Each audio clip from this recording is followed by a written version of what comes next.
প্রাণপ্রিয় সুনামগঞ্জবাসী, মৌলানা মুশতাক আহমদ গাজীনগরী মদফুনে মক্কি আল্লামা আব্দুল হক শেখে গাজীনগরী রহমতুল্লাহ আলাইহির স্মৃতিধন্য এই এলাকার জন্ম।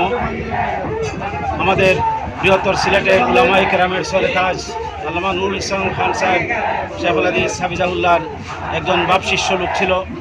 আমি 1990 সাল থেকে প্রায় 40 বছর থেকে যে আমার ডানে বামে সামনে পিছনে থেকে কাজ করেছে, তার অকাল মৃত্যুতে আমরা সবাই শোকাহত এবং সরকারের কাছে একটাই দাবি, অনতিবিলম্বে 24 ঘন্টার ভিতরে খুনিদেরকে যেন শাস্তির আওতায় নিয়ে আসা হয়।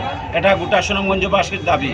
আমি মনে করি আমি বাংলাদেশ খেলাফত মজলিসের একজন কর্মী হিসাবে, আমাদের সাবেক মৌলানা মুশতাক আহমদ জমিয়তের নেতা, কিন্তু মৌলানা মুশতাক আহমদ আবাল বৃদ্ধ বনিতা প্রতিটি রাজনৈতিক দলের এখন একটাই দাবিতে পরিণত হয়েছে, মুশতাক আহমদ গাজীনগরীর খুনির শাস্তি যেন 24 ঘন্টার ভিতরে সমাপন হয়।